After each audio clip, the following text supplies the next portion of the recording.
guys, ayan po, mag-try po tayo ngayon ng ating daily routine kapag wala po tayong ibang ginagawa or wala po tayong klase. Yes po, sa ating mga subscriber po dyan na hindi pa po na nakakapag-subscribe or bago pa lang sa aking YouTube channel, please naman po fights po ako ng bell button at syempre press all po para updated po kayo sa aking mga tutorial or mga video po na i-upload po sa aking YouTube channel. Ngayon po is magtatry po tayo ng basahan. As usual, di ba may tutorial po ako sa aking YouTube at ito po ang aking ginagawa kapag wala po akong pasok or wala po akong mga racket na iba. So nananahin po tayo ng bilog na basahan na pwede po natin gawing negosyo kahit nasa bahay lang tayo or wala po tayong ibang pinagkakakitaan. Di po ba? Tama po ba ako? Yan, malaking tulong po ito sa atin at syempre sa ating mga gastusin na pang-araw-araw. Diba? So, panoorin lang po, sundan niyo po ako or samahan niyo po ako sa aking gagawin. Ayan po, at syempre, madali lang naman po ito para doon sa mga sa mga nag-aaral pa lang naman po kayo, madali din naman at kailangan lang po, control lang pa sa ating high-speed machine kasi kapag binigla niyo po yan, tatakbo po yan ang tinatahin niyo or may tendency po na matahin po ang inyong kamay at maputulan po tayo ng karami. So, alalay lang at syempre, putin lang ng ito.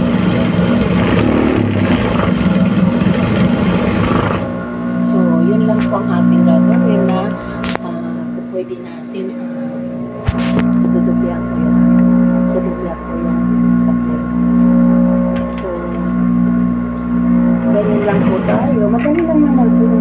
Ibangan lang natin ito habang nasa bahay niya. Kaysa magmaritis tayo, ayan po ang ating kamaritisan natin yung ating ginagawa dito. So, dito lang po tayo at malilibang na po tayo. Nalibang na tayo, kumita pa tayo dito. So,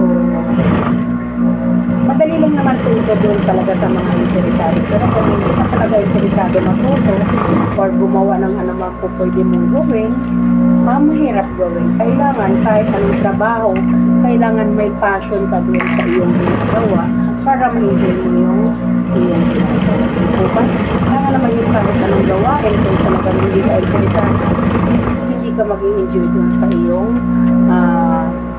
gagawin. So, ang technique po para ma-enjoy mo or magawa mo yung gusto mo doon sa ginagawa, unang-una, kailangan mahal mo ang iyong ginagawa. Willing ka doon sa iyong ginagawa. Or willing ka matuto kung hindi ka man marunong, willing ka matuto doon sa iyong gagawin.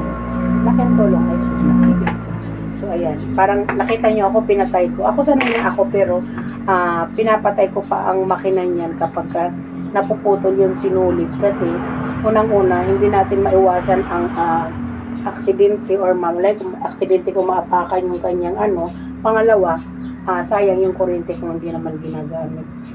So, ayan. Madali lang naman yan. Susukin nyo lang yan dyan. Carry na yan. Abutin na yan sa ilalim. Diba?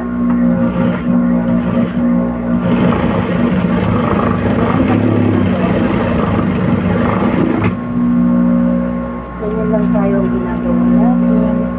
So, ikot-ikot lang natin. May tutorial po ako nito sa aking YouTube. May in-upload po ako nito sa aking channel. Yung talagang gusto nyo interesado kung paano po, andun po siya. So, panoorin nyo na lang po siya doon. Kung paano po pag nagkasunod-sunod at kung nakita niya maganda siya. Maganda yung, so maganda yung pagkaano. So, panoorin nyo na lang po doon sa aking in-upload.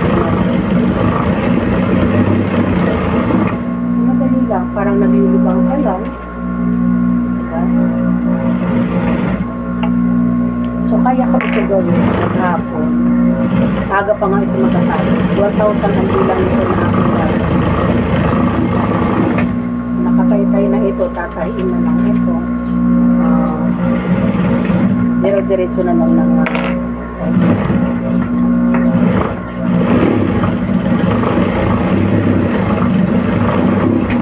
diretso lang naman natin yung gagawin. At parang ano lang. Diba pagkasanay ka na gawin? Sanay ka na parang ikot-ikot ka lang. So nag-enjoy mo yung ginagawa. Kasi gusto mo yung ginagawa. Dito ba? Pagka gusto mo ang yung ginagawa, yung enjoy mo yan. Sanay, sa mga hindi pa sanay humawak ng makina, ganyan. Ulit po kayo pag-aral ko nasa street sewing sa mga sample na tela or sa mga telang hindi nyo na ginagamit or damit na hindi ginagamit. Pwede kayo doon magtahi, paulit-ulit lang para pabalik-balik nyo lang gawin. So, ganun lang siya kabilis. Mabilis lang naman.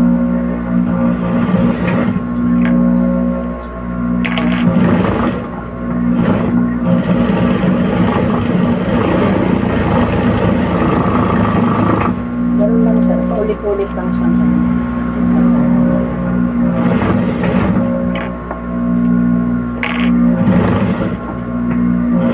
So, nag-start ako manahin is alas 4. So, alas 9 na. Diba? So, alas 9 na siya. Ngayon, nakapagod. So, madali lang po. Kaya nasabi ko sa inyo. So, ayan na po yung kanyang, so, dito ko lang siya nilalagay. So, nagpakaganyan na ito, nagpakamuglog na yan. So, mayroon pa rin. Nakita nyo po yan. Ayan, tahiin ko pa yan. At saka isa pa nandun. So, ayan. Nagpaka, ano na yan siya. Ayan. So, nakakamada na po yan dyan. Tahin na lang ako na tahin dito. Parang inaano ko na lang. Nakaready na siya.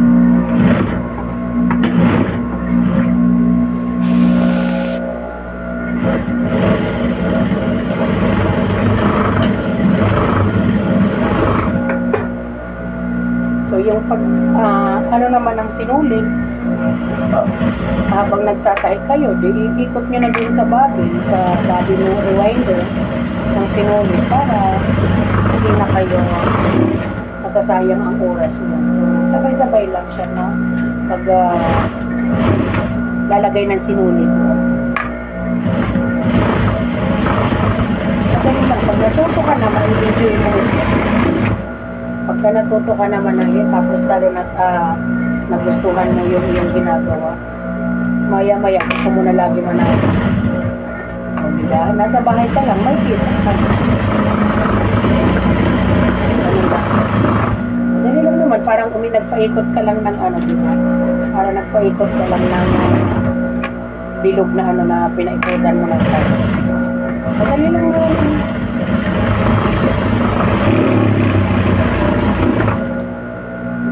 Parang wala na. Parang wala lang.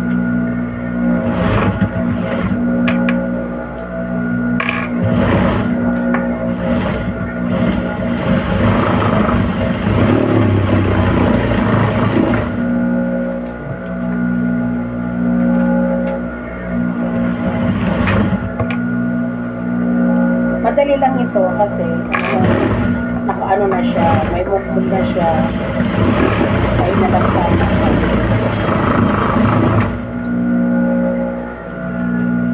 So, inaanuhan na lang natin. Ulit-ulit na lang natin gagawin. Diba? Panoorin nyo lang siya. Kapag manonood kayo, isipin nyo mabilis siya. Pero, talagang madali lang naman talaga. Kung interesado ka, madali lang siya. Madali lang talaga siya gawin. Kung talagang interesado ka.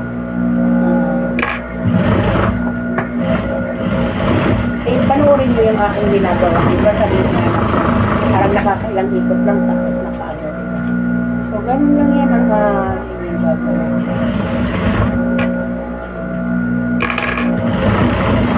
Sa mga gusto pong mag-aral, meron po tayo mga livelihood sa inyong barangay or kung saan man po pwede po kayo mag-aral ng sa aking mga Pwede po kayo mag-aral sa mga tawag dito.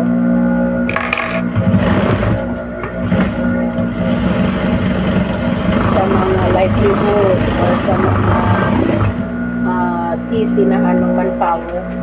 Mayroon yan sa mga manpower na mayroon manpower na eskwelahan kung pwede kang mag-aral ng libre. Ganun, mga vocational yan. Pero kahit hindi na kayo pumunta sa ganun, kung may livelihood kayo sa barangay, pwedeng doon na kayo mag-aral para hindi na kayo tumayo. Ako dati ba ako marunong man na yun. So nag-aral lang ako ng aral hanggang sa natutunan ko. So ayan, marunong na ako man na yun. Nagpuputol na rin ako ng pantalon, nagpuputol na rin ako ng mga palda, or nagpapasikip na rin ako ng mga palda na halimbawa na lalo na yung mga uniform ng anak ko. Yan. Mga simple-simple lang. Hindi naman talaga ako nag-aral ng pang-dressmaking. Nag-aral ako ng pang-dressmaking pero hindi ko sineryoso. Diba? So hindi ko siya sineryoso. Ito yung pagbabasahan ng sineryoso. So ito ang aking pinag-aaralan ko. Diba? Tapos na lang.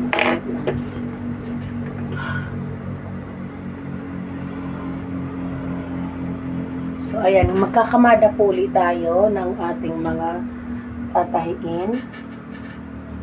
So, ganyan lang ang ginagawa ko. So, inilalagay ko lang sa ibabaw ng table ng makina para diretso ako ng tahi.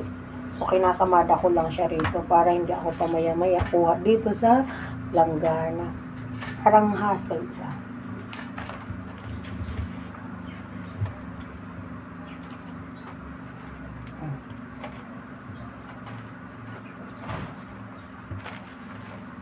Pamadahin lang natin ito para hindi na tayo mamaya ito pa. Doon ko lang ito ilalagay sa lalagay lang natin ito dyan para maya tahin na lang tayo ng tahi.